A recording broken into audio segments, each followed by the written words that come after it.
చంద్రబాబు నాయుడుకి పేదల మీద ఎంత ప్రేమ ఉందో ఇప్పటికైనా అర్థం చేసుకోవాలి ప్రజలంతా కూడా. ఆరోగ్యశ్రీని కూడా నీరు కార్చే పరిస్థితి చేసినాడు ఆయన. ఏదున్నా కూడా పేదల కోసం ఏదైతే కార్యక్రమాలు పెట్టినాడో జగన్మోహన్ రెడ్డి గారిని రాజశేఖర గారిని పెట్టిన కార్యక్రమాలన్నీ కూడా నీరు కార్చినాడు. ఎంతమంది ఇబ్బంది పడతా ఉన్నారు, ఆరోగ్యపరంగా కూడా చాలా మంది ఇబ్బంది పడతా ఉన్నారు. ఈయనేమో 14 ఏళ్ళు పరిపాలన చేసినా ఏ రోజు కూడా మెడికల్ కాలేజ్ కానీ ప్రజలకి మంచి చేసే కార్యక్రమాలు ఏమీ చేయలేదని కూడా మనకు తెలుసు బాగా. జగన్మోహన్ రెడ్డి పాదయాత్ర అప్పుడు కూడా ఆలోచించి అన్ని విధాలుగా ఎవరెవరైతే ఏదైతే ఇబ్బందుల్లో ఉన్నారో ఏ విధంగా చేస్తే బాగుంటుందని చెప్పేసి ఇవ్వని మాట ఇది. జగన్మోహన్ రెడ్డికి మెడికల్ కాలేజ్ తెస్తా చెప్పకుండా కూడా 11 కాలేజీలు తీసుకొచ్చి ప్రజలకి విద్యకి వైద్యకి సంబంధించిన వారికి అందరూ కూడా అందుబాటులో ఉండాలని చెప్పేసి, పేదవాళ్ళు కూడా చదవలేని పరిస్థితుల్లో ఎంబీబీఎస్ కోరికలు ఉన్నా అని చెప్పేసి ఉద్దేశంతోనే తీసుకొస్తే ఈయన ఇప్పుడు అంచనా అప్పుడు 8,000 కోట్లు, ఇప్పుడు దాదాపుగా 15,000 కోట్లు దాటిపోతా ఉంది. ల్యాండ్ కొన్నాం, ల్యాండ్ కొని కట్టించిన పరిస్థితి ఇది. ఎక్కడ కూడా గవర్నమెంట్ ల్యాండ్ చాలా తక్కువ. ఏదన్నా ల్యాండ్లు కొని కట్టించే పరిస్థితి జగన్మోహన్ రెడ్డి చేస్తే మళ్ళీ ఈయన దాన్ని దారదత్తం చేసేదానికి ఇది ఎవరు కూడా అడుగుతా ఉన్నాం ప్రజల పరంగా మేమంతా కూడా. మళ్ళీ ఈరోజు ఈ విధంగా చేస్తూ ఉంటే చూస్తూ ఊరుకునేదానికి పార్టీలు, మా పార్టీ ముఖ్యంగా మేము చేసిన కార్యక్రమాన్ని మా పార్టీ తరఫున ప్రజల్లోకి పోయి 1 కోటి సంతకాలు తీసుకునే కార్యక్రమంలో పాల్గొని అన్ని వర్గాల వారితో కూడా ఇది మంచిది కాదు అని చెప్పే విషయాన్ని 1 కోటి సంతకాల ద్వారా తెలియజేస్తూ చంద్రబాబు నాయుడికి ఈరోజు ఆ 1 కోటి సంతకాలని జగన్మోహన్ రెడ్డి గారికి సమర్పిస్తా ఉన్నాం. ఆయన గవర్నర్ గారికి ఇస్తా ఉన్నారు. ఏదున్నా కూడా ఈ పరిస్థితుల్లో చంద్రబాబు నాయుడు ఎక్కడైనా ఆయనకి ఏదైనా ఉందా అనేది అడుగుతా ఉన్నాం. ఏదున్నా కూడా ఆయన ఆలోచన విధానాలు వేరే. అప్పు ఎంత తెస్తాం, ఇప్పటికే మళ్ళీ 7,000 కోట్లు 8,000 కోట్లు లిక్కర్ దాని మీద పత్రాలు పెట్టి తీసుకొస్తా ఉన్నాం. ఇంత హీనంగా ఈరోజు రాష్ట్రంలోన ఆయన కోరిక ఒకటే ఉంది, 14 లక్షల కోట్లు అప్పు చేయాలని. ఎందుకంటే జగన్మోహన్ రెడ్డి చేయలేకపోయినాడు. జగన్మోహన్ రెడ్డి మీద అపాండాలు వేసినాం మేము. ఈ 14 లక్షల కోట్లు టార్గెట్ చేయాలని చెప్పేసి ఒక సంకల్పంతో ముందుకు పోతా ఉన్నారు. ఇప్పటికే 2 లక్షల పైనే అప్పు చేసి ఆంధ్రాని అమ్మే పరిస్థితి తీసుకొస్తా ఉన్నారు. మళ్ళీ ఈ విధంగా ప్రజలు కూడా అడుగుతా ఉన్నారు, మరి మీరు ఎందుకు ఆలోచన చేయడం లేదని చెప్పేసి. మొదటి నుంచి మోసపూరితమైన మాటలే చెప్తాడు ఆయన. అధికారంలోకి వచ్చే ఒక రకంగా ఉంటాడు, అధికారం పోయిన తర్వాత అధికారంలో కూర్చున్న తర్వాత ఆయన ఇంకో రకంగా మారిపోతాడు.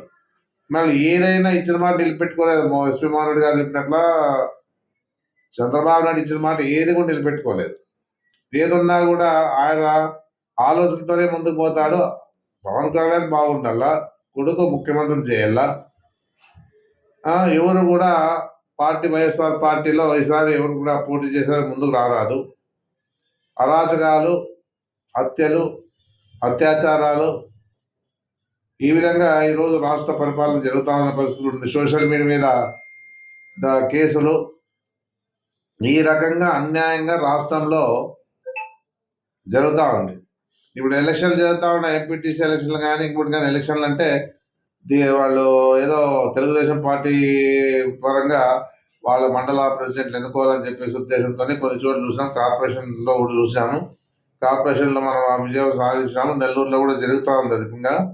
మీ ఎంపీటీసీల విషయంలో నెల్లూరులోనే మన కార్పొరేటర్లు ఎత్తుపోయే పరిస్థితి చేస్తా ఉన్నారు పోలీసు వాళ్ళ ద్వారానే. ఇంత అన్యాయంగా ఈరోజు రాక్షస పరిపాలన నడుస్తా ఉందనేది కూడా ప్రజలు గమనించాలని చెప్పేసి కూడా నేను కోరుతా ఉన్నాను.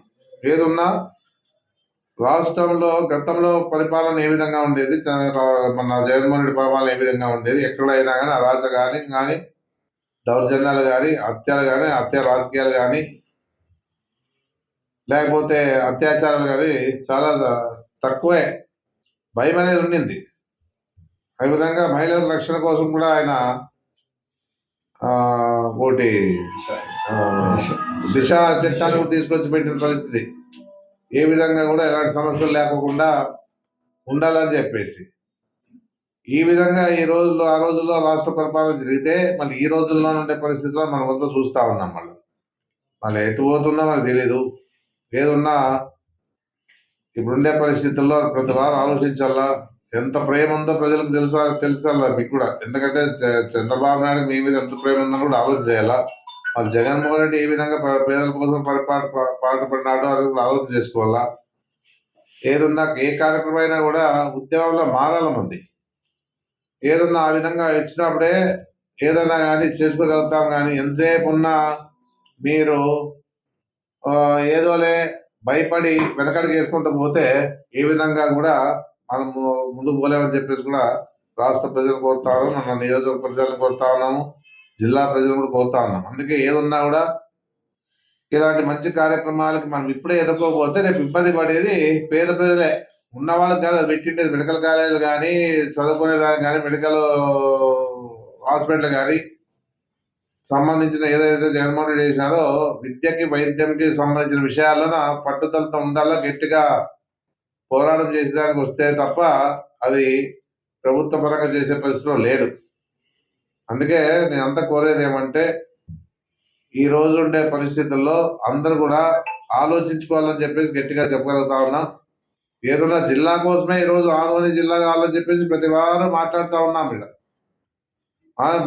ఇది కూడా మెడికల్ కాలేజ్ కూడా ఒక భాగమే దీంట్లో. అసలైంది జిల్లా హెడ్ క్వార్టర్స్ లోన జిల్లా చేసే హెడ్ క్వార్టర్స్ లో కూడా మెడికల్ కాలేజ్ ఉందంటే మెడికల్ కాలేజ్ ముందు వచ్చింది కాబట్టి మెడికల్ కాలేజ్ కూడా అందరూ సపోర్ట్ చేయాలి కదా. మరి ఈ విధంగా జరుగుతున్నప్పుడు ఒక జిల్లానే కావాలంటే జిల్లాకి అనుకూలమైన వాతావరణం ఆదోళనలో ఉంది అంటే అది మెడికల్ కాలేజ్ నుంచి వచ్చిందంట. బైపాస్ వచ్చింది, డిగ్రీ కాలేజ్ తీసుకొచ్చాము. ఏది కూడా తక్కువ లేకుండా జిల్లాకు పోయే తగ్గట్టుగా జిల్లా మనకి తక్కువ కాదు ఇది ఆధ్వర్యం అని చెప్పేసి కూడా నిరూపించుకోవడం జరిగింది. నిరూపించే జగన్మోహన్ రెడ్డి నుంచి మళ్ళీ ఈరోజు దాని విషయంలో కూడా పోరాటం చేస్తూ ఉండే పరిస్థితి చూస్తూ ఉన్నారు. కాబట్టి అన్ని రకాలుగా ప్రతి విషయంలో జిల్లాకి ఏదైతే ఆలోచిస్తానో మెడికల్ కాలేజ్ కోసం కూడా అదే ఆలోచించాలని చెప్పేసి అందరూ కోరుకోవడం జరుగుతూ ఉంది. ఇది స్వార్థ రాజకీయాలు కాదు, ఇది ప్రజల కోసం పాటుపడే ఇలాంటి మంచి కార్యక్రమాలంతా కూడా ఖచ్చితంగా మనము చేసి చూపించాలని చెప్పేసి. ఇట్లే ఉంటే ఎన్నాళ్ళు బతకాలి మనము? ఎన్నాళ్ళు బతుకుతాం చెప్పండి? ఎవరి కోసం చేస్తామని జగన్మోహన్ రెడ్డి కూడా ఆలోచన చేసే పరిస్థితి ఉండాలి కదా. మీరు కూడా ఏదైనా ఇచ్చిన మాట తప్పినాడు జగన్మోహన్ రెడ్డి ఎప్పుడైనా? ఏ విషయంలో వెనకడుగు వేసాడా? కరోనా వస్తే కూడా 2 నెలలు కరోనా వస్తే కూడా ఎప్పుడు కూడా వెనకడుగు వేయకుండా జగన్మోహన్ రెడ్డి గారు అన్ని కార్యక్రమాలు ఇచ్చిన మాట నిలబెట్టుకుంటూ పోయినాడా లేదా? ఎంతమంది ప్రాణాలు కాపాడినాడు కరోనాలో జగన్మోహన్ రెడ్డి గారు? ఆ రకంగా ఇవన్నీ కూడా సమస్యలు ఉండాలని చెప్పేసి ఉద్దేశంతోనే జగన్మోహన్ రెడ్డి గారు మెడికల్ కాలేజ్ కూడా తీసుకొచ్చిండే. 10 మెడికల్ కాలేజ్ తమాష కాదు. ప్రభుత్వ పరంగా తీసుకొస్తే ఏమంటాడు చంద్రబాబు నాయుడు? ఎక్కడైనా కాలేజ్ అయినా మొదలు పెట్టాడా అని అడుగుతాడు. అబ్బా, ఇన్ని అబద్ధాలు చెప్తా ఉన్నాడు చంద్రబాబు నాయుడు అంటే మళ్ళీ ఎవరికి అంతా ప్రజలంతా అమాయకులు అనుకుంటుంటారా అనేది కూడా మాకు అర్థం కావడం లేదు. ఏదో మీటింగ్ లో చూసా, ఎక్కడ ఉంది మెడికల్ కాలేజ్ ఎక్కడైనా ఉన్నాయా అంటాడు. 5 కాలేజ్ రెడీ అయిపోయినాయి, 2 కాలేజీలు ఆల్రెడీ 5 కాలేజ్ స్టార్ట్ అయినాయి, 2 కాలేజ్ రెడీ అయిపోయినాయి. ఇంకా 10 కాలేజీలకు 5,000 కోట్లు పడితే అన్ని విధాలుగా ప్రజలకు అన్ని విధాలుగా వైద్యపరంగా విద్యపరంగా అందియచ్చు. ఎంతసేపు రాజధాని చూస్తా ఉన్నాడు. రాజధాని ఉంటుందో లేదో తెలీదు. మన వర్షాలు ఎక్కువైనప్పుడు చూసాం ఏ విధంగా నీళ్ళు వచ్చి అన్ని విధాలుగా ఇబ్బంది పడినారనేది కూడా. అక్కడ ఎలిజిబిలిటీ కాదంటే కూడా రాజధాని కోసం ప్రయత్నం చేస్తున్నారు. ఉన్న కాలేజీని బాగా చేస్తాము, ప్రజలకు అందిస్తామని ఆలోచన అంటే ఆయన ఒకటే అనుకున్నాడు. నాకు అన్నిటికంటే నేను చేసేదే నేను నీతి నిజాయితీ అని చెప్పి నీతిగా చేస్తానన్న పరిస్థితి చెప్తా ఉన్నాడు అంతా. ఇంత దుర్మార్గంగా ఎప్పుడు ఉండలే. ఆయన పెద్ద మహానుభావుడు పెట్టిన పార్టీ రామారావు గారు పెట్టిన పార్టీ. రామారావు గారి ఆలోచనలు వేరే. ఆయన ద్వారా తీసుకున్న తర్వాత లాక్కున్న తర్వాత వెన్నుపోటు పొడిచిన తర్వాత ఈరోజు ఏమైంది? ఆ పార్టీకి ప్రతిష్ట అంతా దిగజారిపోయింది. రామారావు ఆలోచనలన్నీ కూడా ఇక్కడ గాలిపోయినాయి. ఇవన్నీ కూడా గతంలో రాజశేఖర గారు ఆయన ఆలోచనలన్నీ రాజశేఖర గారు చేశారు. ఈరోజు మళ్ళా ఈ విధంగా పరిస్థితి చూస్తా ఉంటే జగన్మోహన్ రెడ్డి అధికారం వస్తే ఆయన చేశాడు. ఏది ఒక్కటి కూడా వాళ్ళ మామ చేసిన కార్యక్రమాలు ఎప్పుడు కూడా ఏది కూడా చంద్రబాబు నాయుడు ఉంచలే. రైతుల పరంగా కానీ విద్యాపరంగా కానీ ఏ రకంగా కూడా చేయలే. ఇవన్నీ తలుచుకుంటే బాధ అవుతా ఉంది. ఏదున్నా కూడా ప్రజలు కోరేది ఒకటే, మీ మీద ఎంత ప్రేమ ఉందో చంద్రబాబు నాయుడు అర్థం చేసుకోండి. ఇక ముందు తగిన బుద్ధి చెప్పే విధంగా ఉండండి. ఉద్యమాల ద్వారా ఏదో సాధించుకోవచ్చు అని చెప్పేసి ప్రతి వారిని కోరుకుంటాం. మా కోసం కాదు, అది మీకోసం, మన కోసం అది అనేది కూడా గమనించుకోండి. ఏది చేసినా మీకోసమే చేసుకుంటూ వస్తున్నాడు జగన్మోహన్ రెడ్డి గారు. నా బీసీ, నా ఎస్సీ, నా ఎస్టీ, నా మైనార్టీ అని చెప్పేసి అన్ని విధాలుగా ఆయన ఒక సామాజిక న్యాయాన్ని తీసుకొచ్చి మంత్రి వర్గంలో కూడా అందరికి సహకరించినాడు. అలాంటి వ్యక్తిని మనం పోగొట్టుకున్నా మనం బాధపడతా ఉన్నాం. ఏదున్నా అలాంటి వ్యక్తి రాజశేఖర రెడ్డి తర్వాత ఏదో మంచి చేశానంటే అది జగన్మోహన్ రెడ్డి కానీ చంద్రబాబు నాయుడు పరిపాలనలో లేదు. అది గమనించుకోండి అని చెప్పేసి కూడా చెప్పడం జరుగుతూ ఉంది. దయచేసి ప్రతి వారు అర్థం చేసుకొని ఈ మెడికల్ కాలేజ్ ఇంతతో అయిపోయింది, సంతకాలు పెట్టామని చెప్పేసి అనుకోవద్దాం దయచేసి. ఏదున్నా కూడా ఇంకా ఏదైనా కానీ మనం సాధించుకోవడానికి మన ప్రయత్నం మనం చేస్తా ఉన్నారు. జగన్మోహన్ రెడ్డి గారు చేస్తా ఉన్నారు. సుప్రీంకోర్టు పరువు కూడా పోయి నిలబెట్టేలా ప్రయత్నం చేస్తా ఉన్నారు. ఆల్రెడీగా వార్నింగ్ ఇచ్చినాడు, ఎవరైనా తీసుకున్నా కూడా నేను మళ్ళా వాపసు తీసుకుంటాను అధికారం వచ్చిన తర్వాత అని చెప్పేసి. ఏదన్నా అది ఆలోచన చేసుకొని ప్రతి వారు కూడా ఉద్యమించాలని చెప్పేసి నేను కోరుకుంటూ, రేపు 15వ తారీఖున మన వాళ్ళు ఎవరెవరైతే ఉన్నారో ఇక్కడ అందరూ ఎవరెవరైతే వెహికల్స్ ఉన్నాయో వాళ్ళందరూ కూడా రేపు తెలియజేస్తాము. సోమవారం పొద్దున్న 10 కర్నూలు పోయే విధంగా అందరూగా తయారుగా ఉండాలని చెప్పేసి ఆ విషయాల్లో మనం కూడా బాగా జిల్లా హెడ్క్వార్టర్స్లో అందరూ కూడా ఈ కార్యక్రమం విజయవంతం చేసేదానికి అందరూ కూడా సహకరించాలని చెప్పేసి మన పార్టీ నాయకుల్ని, అభిమానుల్ని, పార్టీ ఎవరైతే అనుబంధ సంస్థలు ఉన్నాయో స్టేట్లో ఉన్నటువంటి పదవులు ఎవరికైనా ఉన్నాయో వాళ్ళందరూ కూడా డిస్టిక్ కానీ స్టేట్ కానీ లోకల్లో కానీ ఉండే పదవులు దృష్టిలో పెట్టుకొని మీరు కూడా సహకరించి రేపు పెద్ద ఎత్తున కలిసిపోయి అక్కడ ఉన్నట్టు కార్యక్రమం విజయవంతం చేయాలని చెప్పేసి మన వాళ్ళని కోరుకోవడంతో జరుగుతుంది. నమస్కారం.